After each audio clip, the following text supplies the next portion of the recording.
welcome back to all dear students. Welcome to Career Planet. Myself शैली गुरवानी, आपकी chemistry teacher, और हम chapter पढ़ रहे हैं केमिकल काइनेटिक्स। तो बेटा केमिकल काइनेटिक्स की पिछली क्लास में हमने पढ़ लिया था molecularity, order of reaction. Molecularity, एक रिएक्शन में कितने मॉलिक्यूल्स पार्टिसिपेट करते हैं, एक साथ कोलाइड करते हैं और रिएक्शन को आगे बढ़ाते हैं, एलिमेंट्री रिएक्शन। ठीक है, तो that is molecularity. Order of reaction, एक सिंपल केमिकल रिएक्शन की बात करूं तो जितने मॉलिक्यूल पार्टिसिपेट करते हैं वही ऑर्डर होता है ना। एलिमेंट्री रिएक्शन के लिए यूनिमॉलिक्यूलर फर्स्ट ऑर्डर होता है, बाईमॉलिक्यूलर सेकंड ऑर्डर होता है, ट्राईमॉलिक्यूलर थर्ड ऑर्डर होता है। पर हर रिएक्शन एलिमेंट्री हो वो जरूरी नहीं, तो हमें रेट लॉ है ना, रेट एक्सप्रेशन की जरूरत पड़ती है, जहां हम डिसाइड करते हैं रेट प्रोपोर्शनल टू ए की पावर या रिएक्टेंट की पावर क्या है, और वो जो पावर है वही आपका ऑर्डर ऑफ रिएक्शन है। एक से ज्यादा रिएक्टेंट्स है तो पावर को ऐड कर दो, that is order of reaction. पढ़ रखा है। आज हम डिस्कस करने वाले हैं zero order reaction, zero order kinetics. तो जीरो ऑर्डर मतलब ऑर्डर जीरो है, मतलब पावर जीरो है, यानी ऐसी केमिकल रिएक्शन जिनका स्पीड, जिनका रेट रिएक्टेंट कंसंट्रेशन की पावर जीरो पर डिपेंड करता है, मतलब जिनका स्पीड रिएक्टेंट कंसंट्रेशन पर डिपेंड करता ही नहीं है, they are zero order reaction. बात क्लियर है? तुम कहेंगे यहाँ सिंपल लग रहा है। तो जीरो ऑर्डर रिएक्शन क्या है बच्चों? तो हम कहेंगे जीरो ऑर्डर रिएक्शन यानी ऐसी केमिकल रिएक्शन जिनमें रेट जो है वो रिएक्टेंट कंसंट्रेशन की पावर जीरो के क्या है, डायरेक्टली प्रोपोर्शनल, मतलब डिपेंड नहीं कर रहा, यानी रेट इक्वल्स टू के, है ना बेटा। किसी की पावर जीरो, एक्स की पावर जीरो कितना होता है, 1, तो हम कहेंगे आर की पावर जीरो 1 है, यानी रेट जो है वो के मतलब कांस्टेंट। यानी आप कहना चाह रहे हो कि भाई ऐसी केमिकल रिएक्शन जिनका रेट क्या होता है, कांस्टेंट होता है। ऐसी केमिकल रिएक्शन जिनका रेट क्या होता है, कांस्टेंट होता है, they are zero order reactions. Clear है? अब अगर मैं आपसे बोलूं कि भाई रेट यानी रिएक्शन की स्पीड और रिएक्टेंट कंसंट्रेशन का ग्राफ कुछ ऐसा है, तो मतलब आप कह रहे हो रेट तो कांस्टेंट है, रेट रिएक्टेंट कंसंट्रेशन की पावर पे डिपेंड नहीं कर रही है ना। रेट क्या है, कांस्टेंट है, रिएक्टेंट कंसंट्रेशन बढ़ाओ कोई फर्क ही नहीं पड़ रहा। तो ये ग्राफ किसका है, तो हम कहेंगे ये ग्राफ तो जीरो ऑर्डर का है ना। ये ग्राफ जीरो ऑर्डर रिएक्शन का है, ये ग्राफ जीरो ऑर्डर काइनेटिक्स को फॉलो करता है। ठीक है, क्या ही तकलीफ है। अब अगर मैं कहूं कि नहीं, आप ऐसा करो, एक और ग्राफ प्लॉट करो, रेट और टाइम, है ना, रेट ऑफ रिएक्शन और टाइम। जैसे जैसे समय बीतता है, जैसे जैसे टाइम आगे मूव करता है, रेट रिएक्शन की स्पीड, तो आप कहोगे रिएक्शन की स्पीड कांस्टेंट है, टाइम आगे बढ़ रहा है लेकिन रेट टाइम पे डिपेंड कर ही नहीं रही, है ना। जैसे आपने क्या पढ़ा था कि लॉ ऑफ मास एक्शन क्या पढ़ा था, rate proportional to reactant concentration. तो रिएक्टेंट तो समय के साथ घटता है, तो स्पीड भी समय के साथ घटनी चाहिए। तो हम कहेंगे नहीं, जीरो ऑर्डर है ना, तो कोई फर्क नहीं पड़ रहा है, एक ही स्पीड से रिएक्शन जो है वो चलती है। तो समय बढ़ने के साथ भी रिएक्शन उसी स्पीड से चलती है। रिएक्टेंट खत्म हो जाएगा, ये खत्म हो जाएगी, लेकिन स्पीड कम ज़्यादा कुछ नहीं, समान गति से चलती है, सेम रेट से चलती है, एक ही स्पीड से चलती है, यानी जीरो ऑर्डर काइनेटिक्स। तो इतनी बात क्लियर है बच्चों। रेट अगर रिएक्टेंट कंसंट्रेशन की पावर जीरो पर डिपेंड करती है, मतलब रेट कांस्टेंट है, या रेट की वैल्यू रेट कांस्टेंट के बराबर है, सब एक ही बातें हैं, तो आप सीधा सीधा बोल देना जीरो ऑर्डर काइनेटिक्स है। ठीक है, अब तो मैंने डेफिनेशन नहीं लिखा, तो डेफिनेशन है, देखो टाइम बच गया थोड़ा सा। डेफिनेशन मैंने आपको यही पढ़ाया कि भाई ऐसी केमिकल रिएक्शन है ना, those chemical reaction whose rate of reaction depends upon zero power of concentration of reactant, यानी ऐसी केमिकल रिएक्शन जिनका रेट जो है वो कंसंट्रेशन ऑफ रिएक्टेंट पे डिपेंड नहीं करता है, उसे हम क्या कहते हैं, zero order reaction, zero order kinetics. इतनी बात क्लियर है, समझ में आ गया। अब आपके पास एनसीईआरटी में ना इनका डेरिवेशन है। प्रॉब्लम क्या है, जो नीट और जेईई के बच्चे हैं उनको लगेगा डेरिवेशन हमें क्यों ही करना है, नहीं, डेरिवेशन करना है, क्योंकि डेरिवेशन के बीच बीच में जो इक्वेशन है ना उस पर ग्राफ बना के आपसे पूछ लेगा। अब क्या होता है कि ग्राफ का कॉन्सेप्ट क्या है, ग्राफ कैसे बनाए याद करें, नहीं ग्राफ कभी याद नहीं करना होता है। ग्राफ क्या होता है, directly proportional, inversely proportional, power पे प्रोपोर्शनल है ना, या माइनस है या थीटा में है, कुछ तो है एंगल पे। तो हम कहेंगे कि ग्राफ तब प्लॉट कर सकते हैं जब आपको रिलेशन पता हो। रिलेशन कब पता होगा, जब आपको पूरी कहानी पता होगी, शुरू से कह रही हूँ। तो आप एक बार पूरा डेरिवेशन देखो, करना नहीं है आपको पूरा, मतलब लिखना नहीं है, बट बीच बीच में जो इक्वेशन आए ना बेटा, वहाँ पे क्या होता है ग्राफ बन जाते हैं। आपको उसमें ग्राफ प्लॉट किया है जेई में, तो लास्ट ईयर का इक्वेशन 2020 का ही है कि ग्राफ पे बेस्ड क्वेश्चन थे, जीरो ऑर्डर फर्स्ट ऑर्डर दोनों। तो अब हम कहेंगे ये क्या मुसीबत है ना, इसलिए मुसीबत नहीं है। आप डेरिवेशन को एक बार देखो कि हाँ ये रिलेशन है तो इसका ग्राफ कैसा बनेगा, ये रिलेशन है तो ग्राफ कैसा बनेगा, मेन इक्वेशन लिख दो, बात खत्म। तो हमारे पास जो टॉपिक है बच्चा वो है integrated rate equation for zero order reaction. तो देखो मैंने माना R गिव्स P, ठीक है, रिएक्टेंट गिव्स प्रोडक्ट, यहां R की जगह मैं A लिख देती हूं, A गिव्स प्रोडक्ट, ठीक है, follows zero order kinetics, follows zero order kinetics, ठीक है भाई, ये रिएक्शन है और ये जीरो ऑर्डर काइनेटिक्स को फॉलो करता है, ठीक है, क्या ही दिक्कत है, ए गिव्स प्रोडक्ट। अब अगर हम बात करें कि ऐसा करो टाइम जीरो, तो इसका कंसंट्रेशन हो गया आर नॉट, इसका हो गया जीरो। आर नॉट क्या है, तो आर नॉट है इनिशियल कंसंट्रेशन ऑफ रिएक्टेंट, लिख लेना साइड में, ठीक है। आर नॉट क्या है, तो हम कहेंगे आर नॉट है इनिशियल कंसंट्रेशन, ठीक है बेटा, इनिशियल कंसंट्रेशन ऑफ रिएक्टेंट, ठीक है। अब शुरू में ये आर नॉट है, ये जीरो है। अब अगर हम बात करें नहीं टी टाइम पे, एट टी टाइम, तो देखो शुरू में ये आर नॉट था, है ना, थोड़ी देर बाद तो ये जो बचा हुआ है वो मैं ले लेती हूँ आर, ठीक है, मान लो 100 था तो, और ये जो है 100 था और ये शुरू में तो जीरो ही होगा। अब 80 बचा है, 100 लिया था 80 बचा है, तो तुम कहोगे 100 लिया था 80 बचा है, डिफरेंस कितने का, 20 का, तो 20 क्या है प्रोडक्ट में कन्वर्ट हो गया, तो हम कहेंगे हाँ, तो प्रोडक्ट में लिख दूँ R naught minus R, R naught initial concentration reactant का, आर तो मैं कहूंगी रिमेनिंग कंसंट्रेशन, क्या बेटा आर क्या है, तो हम कहेंगे रिमेनिंग कंसंट्रेशन ऑफ रिएक्टेंट। भाई शुरू में तो हमने इतना लिया था, ये जीरो है, अब ये इतना बचा है और ये हो गया R naught minus R, clear, कोई टेंशन नहीं। अब हम कहेंगे अच्छा ठीक है रेट की बात करो, रेट इक्वल्स टू, तो रेट क्या है, change in concentration upon time taken, है ना, रेट क्या है, change in concentration upon time taken. तो देखो बेटा टी टाइम पे रिएक्टेंट कंसंट्रेशन आर है, अब इसमें होने वाला टाइम है ना, तो टाइम मैंने लिख दिया dt, ठीक है, टी समय पे तो कंसंट्रेशन आर है ना, तो मैं लगेगा आर नॉट क्यों नहीं लिख रहा हूं, तो आर नॉट लिखूंगी तो टाइम तो जीरो है ना, आर नॉट लिखूंगी तो टाइम तो जीरो है ना, तो जीरो टाइम पे तो रिएक्शन शुरू हुई नहीं, तो कैसे लिखूं, रिएक्शन स्पीड बताओ, तो स्पीड भी गाड़ी चलेगी तो स्पीड बताऊंगी ना, कि 1 मिनट हुआ है 2 मिनट हुआ है, इस स्पीड से चल रही, गाड़ी चली ही नहीं, स्पीड कैसे बताओ, तो टाइम जीरो पे नहीं बताया जाता, टी टाइम पे बताया जाता है ना, 10 सेकंड 20 सेकंड या 10 मिनट 20 मिनट ऐसे।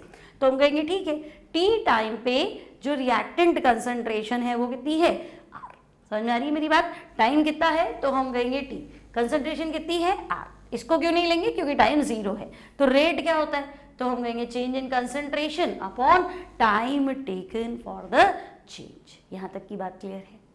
अब माइनस लिखो कि नहीं लिखो, तो तुम कहोगे माइनस तो बिल्कुल लिखो, क्यों, क्योंकि मेरा रिएक्टेंट तो घट रहा है ना समय के साथ, तो माइनस लिखो, तो बेटा minus D R by D T, ठीक है, प्रोपोर्शनल टू, तो जीरो ऑर्डर है ना, तो आर की पावर जीरो, फिर आपको लगे आर क्यों ले रहे हो, तो बेटा टी समय पे कंसंट्रेशन तो आर है ना, तो आर की पावर जीरो, तो minus D R by D T, proportionality constant, तो मैं लिख देती हूँ के, आर की पावर जीरो तो 1 हो गया, ठीक है। अब ये डी टी यहाँ ले आओ, तो हम कहेंगे minus D R equals to K D T, ये हमारी हो गई इक्वेशन 1, बोलो यहां तक कोई तकलीफ है? Minus D R equals to K D T. Clear है ना बेटा? दिख भी रहा है बराबर आपको?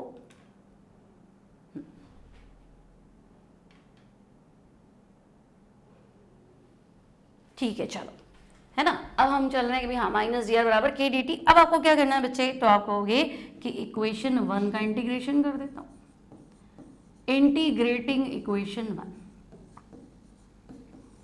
इक्वेशन 1 का इंटीग्रेशन कर लो, ठीक है। तो डी आर का इंटीग्रेशन, है ना, के कांस्टेंट है, डी टी का इंटीग्रेशन, ठीक है। तो डी आर का इंटीग्रेशन आर, माइनस है तो माइनस लगा लो, के डी टी का इंटीग्रेशन टी, है ना, तो इंटीग्रेशन कांस्टेंट आ जाएगा क्योंकि साथ में कांस्टेंट है, तो इंटीग्रेशन कांस्टेंट आई। अब मैथ्स वाले बच्चों के लिए हम तो सी लिखते हैं, इंटीग्रेशन कांस्टेंट सी, तो सी हमारे लिए केमिस्ट्री में कंसंट्रेशन हो जाता है, इसलिए हम सी नहीं लिख रहे, हम आई लिख देते हैं। दिस इज इक्वेशन 2, ठीक है। अब तुम चाहते हो कि भाई आई क्या, आई तो इंटीग्रेशन कांस्टेंट है, हटाओ उसको, तो आई जो है ये आपका इंटीग्रेशन कांस्टेंट है, ठीक है। तो देखो एक रिलेशन ये है, ध्यान रखना, है ना, बीच बीच के सवालों में फंस जाएगा, minus R equals to K T plus आई, ठीक है। अब इंटीग्रेशन कांस्टेंट हटाओ, तो देखो अगर टाइम 0 कर दूं,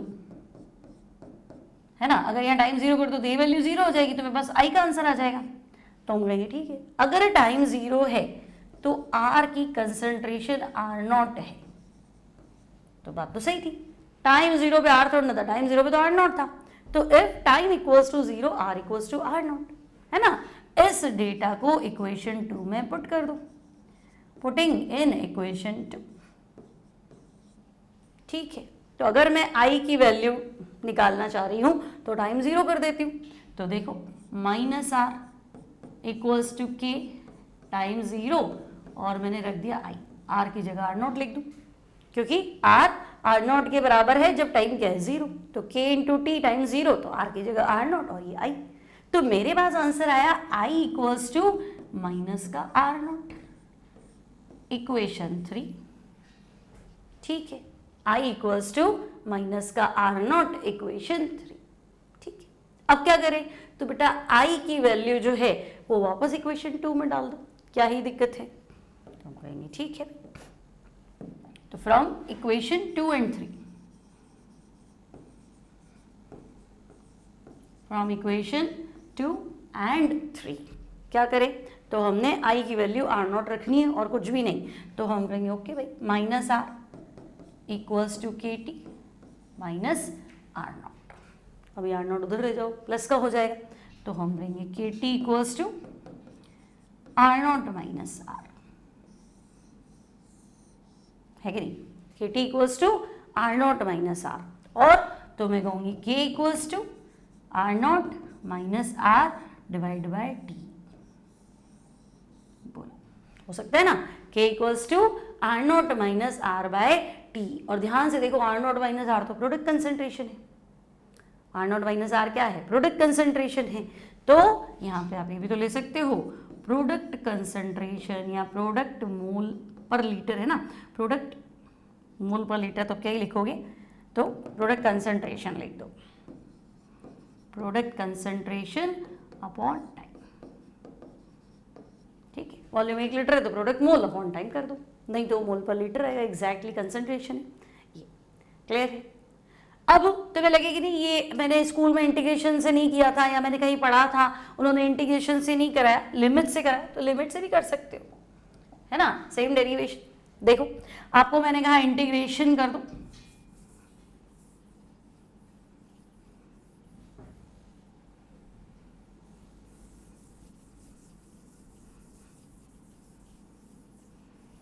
ठीक है, मैंने कहा इक्वेशन 1 का इंटीग्रेशन कर दो, तो भाई इंटीग्रेशन में क्या होता है? लिमिट्स चाहिए होती, तो हम कहेंगे हाँ आर की लिमिट्स क्या है? तो इनिशियल कंसंट्रेशन क्या है? आर नॉट, फाइनल क्या है? आर, तो यहाँ लिख दो आर नॉट, यहाँ लिख दो आर, और डी टी तो टाइम क्या? शुरू में 0 बाद में टी, ठीक है। अब क्या करना है? तो आपको पता है higher limit minus lower limit, है ना, तो हायर लिमिट क्या है? आर, और ये क्या है? आर नॉट, है ना, डिफरेंस ले लो, और के डी टी का इंटीग्रेशन क्या है? टाइम, के टी माइनस जीरो टी हो गया। तो हम कहेंगे ठीक है, बात तो हमारी वही आ रही, R naught minus R equals to क्या, तो भाई के टी, है ना। तो वापस वही आ गया आपके पास, R naught minus R equals to K T. ठीक है, अब मैंने आर नॉट आगे से लिया क्योंकि हायर कंसंट्रेशन तो आर नॉट है ना बेटा, ज्यादा क्या है आर नॉट और कम क्या है आर, तो डिफरेंस तो पॉजिटिव आना चाहिए ना, इसलिए तो R naught minus R equals to K T, खत्म हो गई बात। तो आपको बात तो यही पहुंचानी थी ना, तो के इक्वल्स टू क्या हो जाएगा, तो हम कहेंगे R naught minus R upon T. तो अगर आप इंटीग्रेशन कांस्टेंट से नहीं करना चाहते हो, लिमिट्स लेके करना चाहते हो, तो आप लिमिट्स ले लो, ठीक है, इनिशियल और फाइनल, इनिशियल और फाइनल, ठीक है, बात ही खत्म हो जाएगी ये, ठीक है। तो हम कहेंगे ओके, यहाँ से भी काम तो बन जाएगा और यहाँ आपका आंसर आ जाएगा, है ना। तो मुझे बताओ आर नॉट माइनस आर क्या है, तो हम कहेंगे वही product concentration. R naught minus R क्या है, product concentration upon time taken, बस ये चीज़ करनी थी आपको। बोलो कोई दिक्कत नहीं यहाँ तक, तो हम कहेंगे हाँ है तो सिंपल, ठीक है। तो ये हो गया आपका इंटीग्रेटेड रेट इक्वेशन या rate expression for zero order kinetics. अब हम जो बात कहना चाह रहे हैं वो सिर्फ इतनी सी है कि K equals to product concentration upon time. अगर टाइम फिक्स है ना, अब इस लाइन को याद रखना, आगे क्वेश्चन में काम आएगा, टाइम फिक्स है ना तो प्रोडक्ट फिक्स बनेगा। मतलब अगर 1 मिनट में 1 मोल बनता है तो अगले 1 मिनट में फिर 1 मोल ही बनेगा, फिर उसके अगले 1 मिनट में 1 मोल ही बनेगा, क्योंकि प्रोडक्ट अपॉन टाइम क्या है, कांस्टेंट है। आई बात समझ में, इस लाइन को याद रखना भी काम में लेंगे, ठीक है। यहाँ तक सिंपल है ना। और आपको एनसीईआरटी के अकॉर्डिंग करना है तो बेटा आपका यही डेरिवेशन बनेगा, आपको यही याद करना है, ठीक है। ओके, यही दिक्कत है ना। तो चलो आगे बढ़ते हैं, ये हो गया, यहाँ चले। Now characteristics of zero order kinetics. तो भाई पहला कैरेक्टरिस्टिक होता है यूनिट ऑफ के। क्या भाई, फर्स्ट कैरेक्टरिस्टिक्स होता है यूनिट ऑफ के मतलब रेट कांस्टेंट। तो जीरो ऑर्डर के रेट कांस्टेंट की बात करो तो हम कहेंगे के इक्वल्स टू क्या होता है, के क्या था, R naught minus R, product concentration upon time. यानी बात तो वही है ना, कंसेंट्रेशन अपॉन टाइम। तो कंसेंट्रेशन तो मोल पर लीटर है, मोल लीटर इनवर्स, और टाइम तुम सेकंड में ले लो तो सेकंड इनवर्स। क्लियर है, तो ये ले सकते हो। फिर सेकंड आता है आपके पास ग्राफिकल रिप्रेजेंटेशन, है ना, ग्राफिकल रिप्रेजेंटेशन,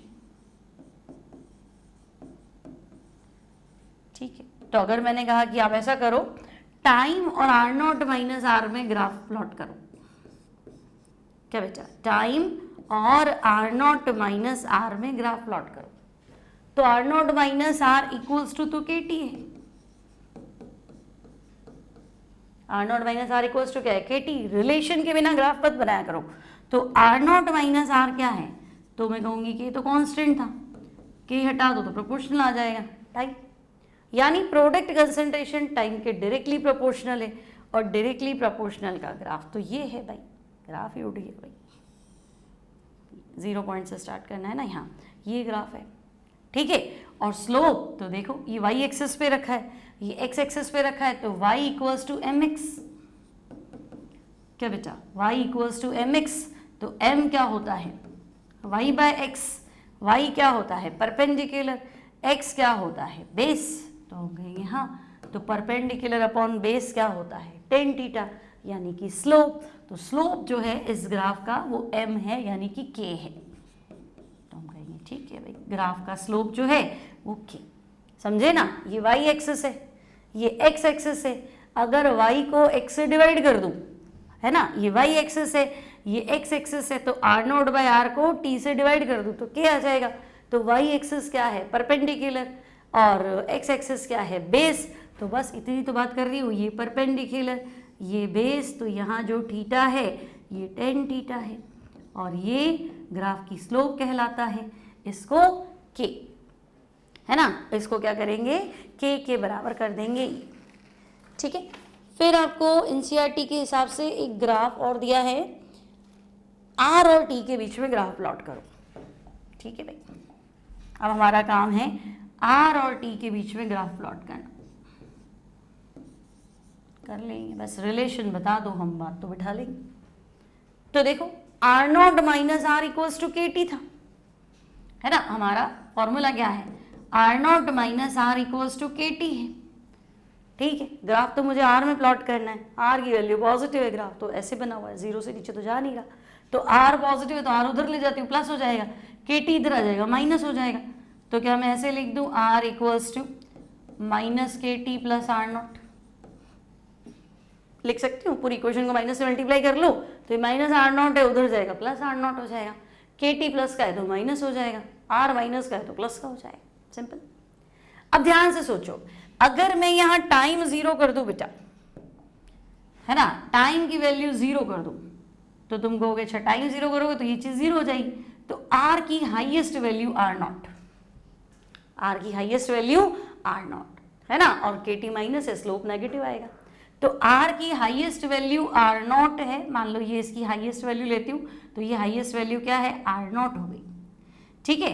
अब जैसे जैसे टाइम बढ़ेगा, 1 मिनट 2 मिनट 3 मिनट, तो आर तो घटता जाएगा, तो नेगेटिव स्लोप का ग्राफ ऐसा आएगा, है ना, स्लोप पॉजिटिव होती तो ग्राफ यूँ आता है, स्लोप नेगेटिव होती तो ग्राफ यूँ आता है।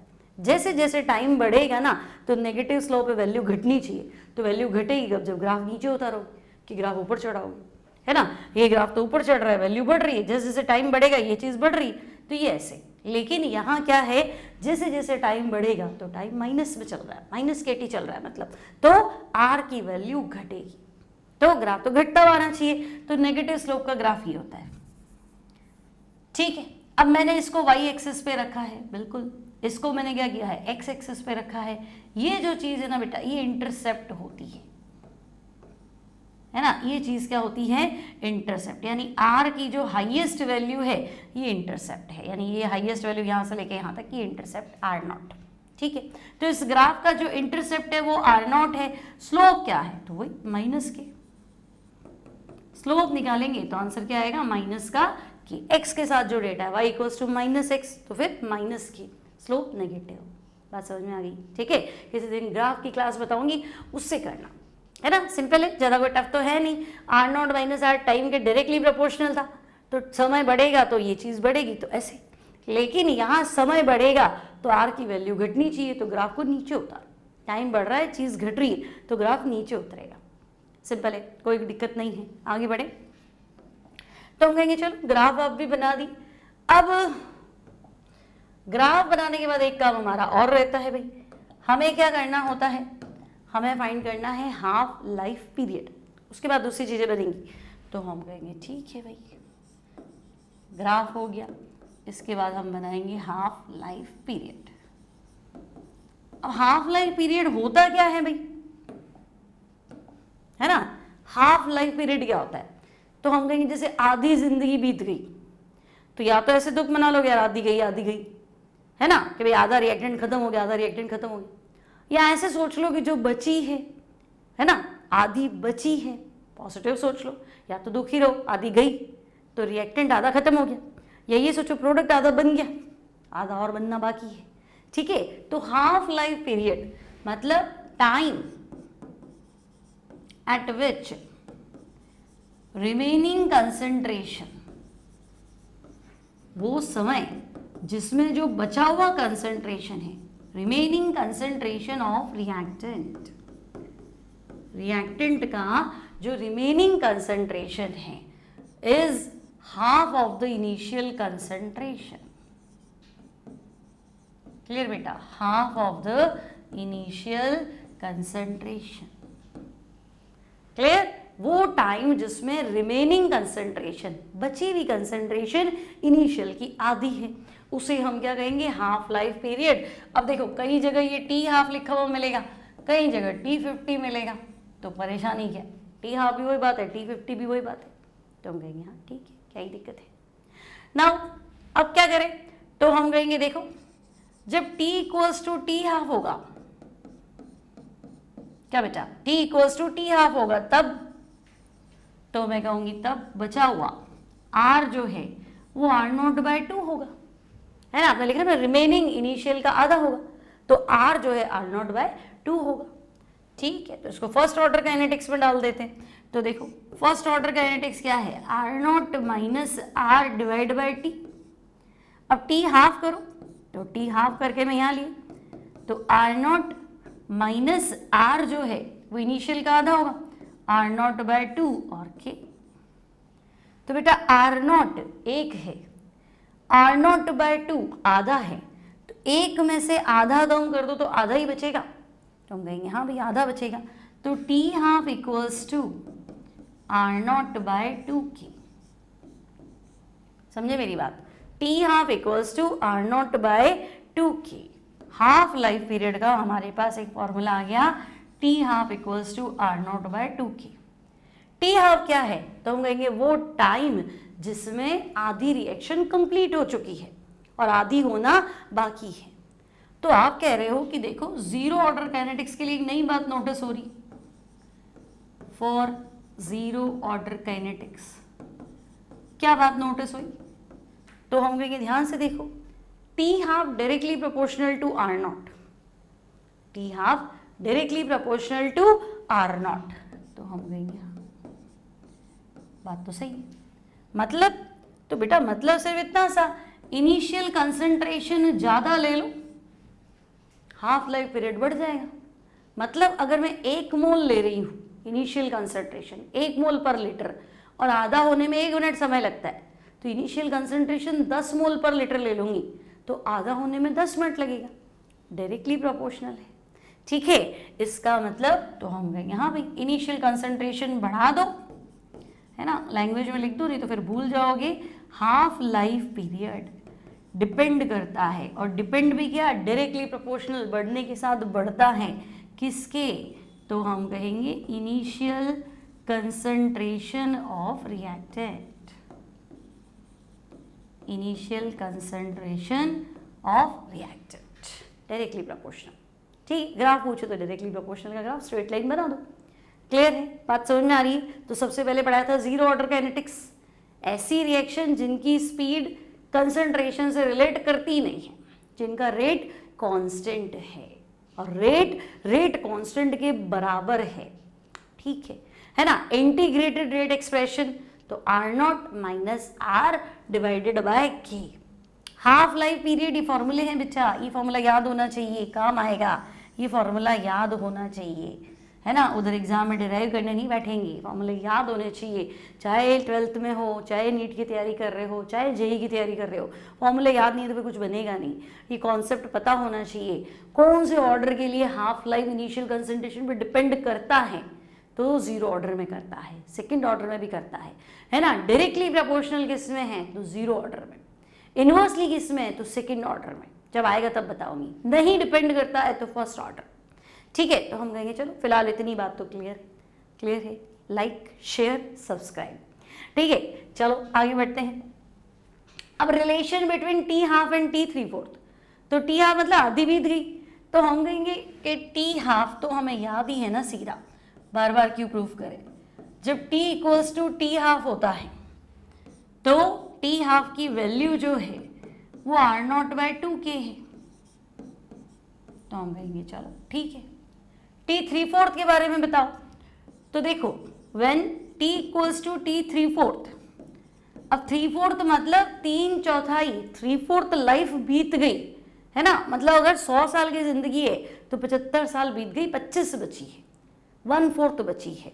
तो तुम यहाँ क्या बताओगे, अगर टी 3/4 है, टी 3/4 है, तो आर जो है ना बचा हुआ, आर मतलब क्या था, बचा हुआ, तो 1/4 बचेगा। ठीक है, इसको हम डालें जीरो ऑर्डर काइनेटिक्स में, है ना, इसको हम पुट कर देते हैं जीरो ऑर्डर काइनेटिक्स में।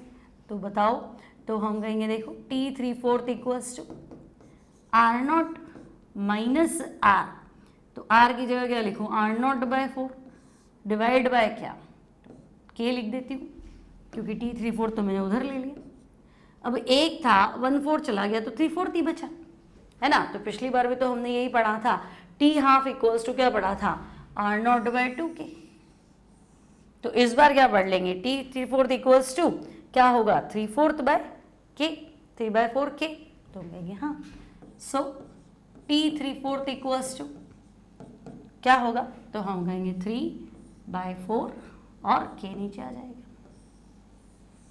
ये इक्वेशन 2 कर देती हूँ, है ना। R0 तो लिखूँ ना, R0, ठीक है ना। एक में से 1/4 चला गया, 3/4 बचा, तो 3/4 R0/k, ठीक है। अब इनका और इनका रिलेशन क्या है, तो देखो क्या रिलेशन है। t 3/4 को मैं ऐसे लिख दूं 3 और क्या लिखूं 3/2 और फिर मैं लिख देती हूँ R0/2k। बोलो इस 4 को ऐसे लिख दूं ना 2 × 2, क्या फर्क पड़ रहा है, ठीक है। तो बेटा R0/2k तो t हाफ था, तो हम कहेंगे हाँ R0/2k क्या था, t हाफ था। तो इस बार t 3/4 कितना हुआ, तो t 3/4 equals to 3/2 times of t half, है ना। तो वैसे भी हमने कहा था इनिशियल कंसंट्रेशन के डायरेक्टली प्रोपोर्शनल था, है कि नहीं। तो इनिशियल कंसंट्रेशन, तो आपने क्या बोलेंगे, नहीं चलो इनिशियल कंसंट्रेशन के डायरेक्टली प्रोपोर्शनल था, तो टी हाफ हमने उससे निकाला था R0/2k और यहाँ पे 3/2 टी हाफ। मैं कुछ और रिलेट कर रही थी पर यहाँ सेट नहीं होगा, चलो। यानी 3/4 रिएक्शन बीतने में जो समय लगेगा वो हाफ लाइफ का 1.5 गुना होगा, है ना। टी हाफ का 3/2 टाइम्स होगा। क्लियर है, कोई दिक्कत नहीं है। अब आगे बढ़ते हैं, देखो नेक्स्ट है तुम्हारे पास examples of zero order reaction. तो बेटा पहला एग्जाम्पल जो दिया है वो तुम्हें दिया है नाइट्रस ऑक्साइड का प्लैटिनम सरफेस पे डीकम्पोजिशन। तो ठीक है, N2O प्लैटिनम सरफेस पे डीकम्पोज मतलब ब्रेक होना, स्प्लिट होना, तो ये क्या ही बना देगा, तो हम कहेंगे नाइट्रोजन अलग कर दो, ऑक्सीजन अलग कर दो, ठीक है। तो ट्वाइस N2 प्लस O2, ठीक है। तो नाइट्रस ऑक्साइड का डीकम्पोजिशन जीरो ऑर्डर को फॉलो करता है, सरफेस याद रखना प्लैटिनम सरफेस पे, क्योंकि इस तरह के जो क्वेश्चन है ना, ये चीज ही ना, ये एरो वाली चीज, ये बदलते ही क्वेश्चन बदल जाता है। जैसे अमोनिया डीकम्पोजिशन प्लैटिनम सरफेस पे जीरो ऑर्डर है, लेकिन NH3 की जगह PH3 ले लिया तो वो फर्स्ट ऑर्डर में आता है ना। अब रीजन हम बाद में पढ़ेंगे जब फर्स्ट ऑर्डर डिस्कस करेंगे। फिलहाल मेरे कहने का मतलब ये कि आपको ध्यान रखना है प्लैटिनम सरफेस। तो बेटा यहाँ रेट तो मैं कहूँगी, अच्छा आप तो कह रहे हो जीरो ऑर्डर, इसका मतलब यहाँ पर रेट क्या है, कांस्टेंट है। यानी नाइट्रस ऑक्साइड कम ले ज़्यादा ले, हमारे कोई फर्क नहीं पड़ रहा, हमारा तो स्पीड कांस्टेंट है। सिमिलरली हाइड्रोजन और क्लोरीन रिएक्ट करते हैं लाइट की प्रेजेंस में, तो भाई H2 गैस क्लोरीन गैस से रिएक्ट करेगी इन प्रेजेंस ऑफ सनलाइट और HCl बनाएगी, तो ये भी किसको फॉलो करता है, तो हम कहेंगे ये भी जीरो ऑर्डर काइनेटिक्स को फॉलो करता है, यानी इसका भी कोई लेना देना नहीं है। क्लियर है बात, समझ में आ गई, ठीक है। तो ये रिएक्शन है, मैं याद रखनी भाई ये जीरो ऑर्डर है, यानी यहाँ पे रेट जो है वो कांस्टेंट है, कांस्टेंट को के लिख देती हूँ। ग्राफ से पूछ ले, ऐसे पूछ ले, ऐसे पूछ ले, कैसे भी पूछ सकता है ना। बात कॉन्सेप्ट क्लियर होना चाहिए, सवाल तो एक ही चीज़ को 4 तरीके से पूछ सकता है। नाउ स्टूडेंट्स ये इंपॉर्टेंट है, आपके बोर्ड पैटर्न में भी इंपॉर्टेंट है और वैसे भी। Decomposition of ammonia on platinum surface, मतलब हम ले रहे हैं अमोनिया, ठीक है, प्लैटिनम सरफेस पे, और ये डीकम्पोज हो जाता है, ठीक है। तो यहाँ जो रेट आ रही है वो अमोनिया कंसंट्रेशन पे डिपेंड नहीं कर रही है, यानी इस रिएक्शन का रेट जो है वो क्या है, तो हम कहेंगे इस रिएक्शन का रेट कांस्टेंट है ना। अब इसको एनसीईआरटी ने एक्सप्लेन किया है कि भाई देखो ऐसा कैसे हुआ। तो मान लो तुम्हारे पास प्लैटिनम सरफेस है, तो कहेंगे ठीक है प्लैटिनम तो मेटल है, चाहे क्रस्ड हो चाहे कुछ भी हो, मेटल सरफेस तो इस तरह की होगी, ठीक है। अब आपके ना क्या बोलते हैं सरफेस केमिस्ट्री कोर्स में नहीं है, ठीक है, वहां एक कॉन्सेप्ट आता है एडसॉर्प्शन एंड एब्जॉर्प्शन। आप यहाँ ध्यान से देखो, ये सेंटर वाला प्लैटिनम है ना, इसके बॉन्ड गिनो, तो हम कहेंगे 1 2 3 और 4, ठीक है। इस साल तो सर्फेस केमिस्ट्री है नहीं, लास्ट ईयर भी था नहीं, ठीक है, लेकिन वहाँ का कॉन्सेप्ट है, तो हम कहेंगे ठीक है बीच वाला प्लैटिनम 4 बॉन्ड बना रहा है। लेकिन साइड वाले देखो तो कॉर्नर वाले का हमेशा एक पड़ोसी कम ही होता है ना। आप जिस घर में रहते हो, लेफ्ट राइट अगर घर बने हुए तो आपके पड़ोसी 2 है, लेकिन अगर आप कॉर्नर पे रह रहे हो तो एक पड़ोसी कम हो गया ना, इधर वाला ही तो है, उधर वाला तो नहीं। सिमिलरली जो कॉर्नर वाले प्लेटिनम एटम्स है उनकी वैलेंसीज खाली रह जाएंगी, उनका तो कोई पड़ोसी नहीं है। तो ये जो खाली वैलेंसी है ना बेटा, इसको हम बोलते हैं फ्री वैलेंसी, ठीक है। लेकिन ये भी चाहेगा कि हमारी वैलेंसी भर जाए।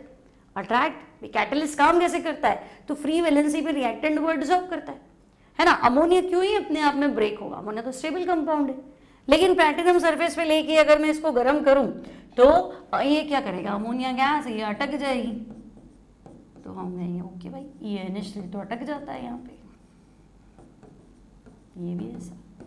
तो पहला काम कि जितनी भी खाली वैलेंसी है ना बेटा, वो सब यहाँ मैं ए लिख देती हूँ, ये सारी खाली वैलेंसी अमोनिया से कवर्ड हो गई। कैसे रिएक्शन हुई, कैटलिस्ट ने काम कैसे किया, तो हम कहेंगे ये सारी खाली वैलेंसी जो है वो अमोनिया से कवर्ड हो गई, ठीक है, हो गई कवर्ड। अब अमोनिया से कवर्ड होने के बाद में क्या है कि अगर गैस एब्जॉर्ब होती है तो उसका रेंडमनेस कम होता है। गैस अपने आराम से हवा में ना वो पंछी बिनू उड़ती फिर इस तरह गाना गाती है और मस्त घूम रही होती है। लेकिन कैटलिस्ट रख दे तो पकड़ लेता है, आ जाओ भाई ट्रैप हो गया वहाँ, है ना। तितली को हम पकड़ लेते हैं तो ट्रैप हो जाती है, बेचारी उड़ नहीं सकती। तो गैस को भी आपने पकड़ लिया है कैटलिस्ट ने, अब वो उड़ नहीं सकती, तो उसका रेंडमनेस कम होता है, उसकी एंट्रोपी कम हो जाती है, ठीक है। उससे क्या फर्क पड़ेगा, तो उससे फर्क पड़ेगा, है ना। ये हाइड्रोजन जो है ये आउट हो जाती है ना, ये दोनों HH मिलकर आउट हो जाएंगे। और नाइट्रोजन तो चाहता ही है कि मुझे N मिल जाए, क्योंकि N2 तो मोस्ट स्टेबल है। सांस ले रहे हो उसमें ऑक्सीजन से ज़्यादा तो नाइट्रोजन आ रहा है। सोचो हवा का कंपोजिशन क्या है, सांस में क्या हमारे फिल्टर थोड़ा लगा कि ऑक्सीजन ही आएगी, तब तो कोई दम घुट के मरता ही नहीं, है ना। तो सांस ले रहे मतलब हवा में जो भी है, अगर कोई फैक्ट्री में खड़े हो वहाँ गंदी गैसेस निकल रही है, पॉल्यूशन है, तो भाई सब अंदर गया, ठीक है। तो नाइट्रोजन तो हवा में है ही, कंपोजिशन में 78% तो नाइट्रोजन है, तो नाइट्रोजन तो मोस्ट स्टेबल है। तो नाइट्रोजन तो चाहेगा मैं बन जाऊँ, मैं क्यों रहूँ अमोनिया का, N2 बनने का मौका मिल रहा है तो मैं तो N2 बनूंगा। तो ठीक है, तुम N2 बन जाओ, तुम H2 बन जाओ, प्लैटिनम ने अपना काम कर लिया। जीरो वाटर कैसे है, तो मैं कहूँगी देखो प्लैटिनम की सारी जगह भर गई, अब कोई कहे कि लो अमोनिया और लिया तुम, तो स्पीड कैसे, जब हम प्लैटिनम है ही नहीं, जितना प्लैटिनम था सारा काम आ गया, आपने अमोनिया और लिया है, तो स्पीड का क्या लेना देना अमोनिया कंसंट्रेशन से। मतलब वैसे मान लो आपके पास फैक्ट्री है, उसमें आपके 10 मशीन है और 10 बोरी सामान आप लिया और है ना वो 10 कंटेनर जो है वो उसको चला के सारी मशीनें काम कर रही। अब आपको नहीं, मैं तो कार्टन 10 की जगह 100 लिया था, तो भाई फैक्ट्री में मशीनें बढ़ानी है, रॉ मटेरियल बढ़ाने से क्या होगा, 10 ही मशीन चलेगी, रात दिन काम करा भी लोगी तो मशीन के हिसाब से तो काम होगा। तो एक टाइम में या 24 घंटे में वो 10 मशीनें 10 कार्टन को ही संभालती है, उसी को ही प्रोडक्ट में कन्वर्ट करती है। तो तुम 100 लिया होगे तो कोई फर्क पड़ेगा क्या, तो हम कहेंगे नहीं। तो यह मशीन प्लैटिनम है और सारी सतह गिर गई, सारी सरफेस जो है कवर हो गई, अब तुम और अमोनिया बढ़ा लो तो हमारे क्या फर्क पड़ेगा, लियो तुम 10 की जगह 50 कार्टन लियो, 100 लियो, रेट के कोई फर्क नहीं पड़ेगा, आपका प्रोडक्ट अब नहीं बनेगा। तो हम कहेंगे अमोनिया जो है वो क्या करेगी, प्लैटिनम की सारी सरफेस जो है वो कवर कर लेगी। Here ammonia covers complete surface of platinum, ठीक है। अमोनिया जो है complete surface of platinum, ammonia ने प्लैटिनम का कंप्लीट सरफेस क्या करा, तो हम कहेंगे इसने कंप्लीट सरफेस को कवर कर दिया, ठीक है ना। सैचुरेशन पॉइंट तक आ गया। सरफेस जो है पॉइंट्स, ये कीवर्ड्स लिख रही हूँ बेटा, थोड़ा परेशान नहीं होना, क्योंकि अभी ऑब्जेक्टिव करोगे ना, मल्टीपल चॉइस क्वेश्चन करोगे तो ये लाइंस परेशान करेगी। अभी सैचुरेटेड गया तो सरफेस सैचुरेटेड होगी ना, भर गई ना पूरी, कंप्लीट कवर हो गई, है ना। तो हम कहेंगे ओके। अब इससे क्या होगा, तो अब इससे आप चेंज करो ammonia concentration. So by changing concentration of NH3, है ना बेटा, अगर आपने अमोनिया कंसंट्रेशन को चेंज किया by changing concentration of NH3, आप अमोनिया कंसंट्रेशन को बदलो, तो हम कहेंगे कोई फर्क नहीं पड़ा, है ना, there is no change, no change in rate of reaction, change in rate of reaction means, तो means से इतना सा, rate doesn't depend upon, rate does not depend upon concentration of NH3, rate जो है वो अमोनिया कंसंट्रेशन पे depend करती ही नहीं है, कोई फर्क नहीं पड़ता है आप अमोनिया ज़्यादा ले कम ले। क्लियर है? यहाँ तक की बात समझ में आ गई। तो ये मैंने आपको तीनों एग्जाम्पल्स करा दिए हैं किसके, जीरो ऑर्डर काइनेटिक्स के। अब न्यूमेरिकल भी है ना, और काफ़ी सारे न्यूमेरिकल है जो नीट में पूछे गए, जेई में पूछे गए, लेकिन आज लेट हो जाएंगे। ठीक है, तो अब मैं काम कराऊंगी कल अगली क्लास में, है ना। तो बने रहेंगे साथ में, नोट्स अच्छे से बनाएंगे। नहीं बना बताएं साथ साथ में यूट्यूब एडवर्टाइजमेंट से प्रॉब्लम आती है तो ऐप डाउनलोड कर लो। ऐप में सारे क्लास के PDF to the point sequence में है। ठीक है, प्लस आपको सारे वीडियोस आपको मिल जाएंगे भी, आपके कोर्स का क्या है, आपके रिलेशन का क्या है, मतलब आप जिस क्लास में हो उस हिसाब से आपको ये वीडियोस मिल जाएंगे। ठीक है, और डिस्ट्रैक्ट भी नहीं होते क्योंकि बहुत सारे पेरेंट्स के भी कॉल आते ही है ना, थोड़ा यूट्यूब में बीच में ऐड आ जाता है, या चला गया तो आपका लेक्चर देती हो फिर तो रील्स में घुस जाता है। अब यार रील्स में घुस जाओगे तो इतने बड़े बच्चे हो तो मैं क्या करूँ, हाँ जी मैसेज था। तो इसलिए ऐप है और बहुत रिजनेबल है, इससे सस्ता कोर्स कहीं अवेलेबल ही नहीं है ना। तो 500 में अब क्या ही बनता है, तो आप वहाँ से पढ़ सकते हैं। ठीक है, प्लस वहाँ पे टेस्ट सीरीज है, मैंने पहले भी कहा था सुबह उठ के टेस्ट दो, नींद में से उठनी केमिस्ट्री का टेस्ट दो, है ना, पूरी नींद खुल जाएगी, और सोने से पहले फिर केमिस्ट्री का टेस्ट दो, और टेस्ट को भी रिपीट करो। आज टेस्ट दिया है 15 दिन बाद वापस टेस्ट दो, क्योंकि भूलने की प्रवृत्ति जो है ना वो स्टूडेंट्स में सबसे ज़्यादा होती है। तो रिवीजन क्या, यही तो है जो क्वेश्चन मैंने 10 दिन पहले कर लिया था कुछ सोच के, क्या मैं आज कर पा रहा हूँ। आंसर याद होने से कुछ नहीं होगा, रैंडम टेस्ट दिया करो तो आंसर भूल जाओगे, ऐसा कोई दिक्कत नहीं है ना। और कई बार लगता है हाँ इसका आंसर तो यही है, तो भाई ला के दिखा दो, पैटर्न से उस आंसर को ला के दिखा दो, थोड़ा तो ऑनेस्टी अपने साथ रखो। और थियरी क्वेश्चन है कि हाँ इसका आंसर तो टेम्परेचर था, अब मुझे पता है टेम्परेचर, तो भाई वो तुम्हें याद है, तुमको कभी भूलने वाली पार्टी हो नहीं तुम, वो तुम्हें याद है। समझ में आ रही है मेरी बात? ठीक है, तो प्लीज़ लाइक शेयर सब्सक्राइब करके जाओ, भागो मत, लाइक भी करो, कमेंट करके जाओ, है ना। कुछ चाहिए कि हाँ ये टॉपिक है तो बता के जाओ। ठीक है, चैनल मेरा 2013 से पहले का है इसलिए थोड़ा फ्रीज हो रखा है ना, क्योंकि कमेंट्स ऑलवेज पॉजिटिव रहते हैं, कभी कोई नेगेटिव कमेंट होता ही नहीं, कभी मुझे डिलीट करने की कुछ भी जरूरत नहीं पड़ी मैंने आज तक। ठीक है, तो फ्रीज हो रखा है इसलिए हो सकता है कि हाँ व्यूज थोड़े कम हो जाते, लेकिन वॉच टाइम बहुत तगड़ा होता है ना। इसलिए मैं भी कंटिन्यू, कि नहीं बच्चा पढ़ रहा है, प्लस पर्सनल मैसेज होते हैं जो मेरे पास टेलीग्राम पे होते हैं, बच्चे फ़ोन नंबर जुगाड़ लेते हैं वहाँ से होते हैं, व्हाट्सअप पे होते हैं, और एक नंबर मैं दे रखती हूँ हमेशा यहाँ पे, वहाँ होते हैं। तो ऑलवेज दे आर पॉजिटिव और बहुत ही प्यारे कमेंट्स होते हैं। इवन कश्मीर के बच्चे भी पढ़ रहे हैं तो मुझे बहुत खुशी मिलती है कि चलो अच्छा है, देश तरक्की कर रहा है, बच्चे पढ़ रहे हैं, है ना। तो मिलते हैं next time, till then take care, keep practising and bye bye.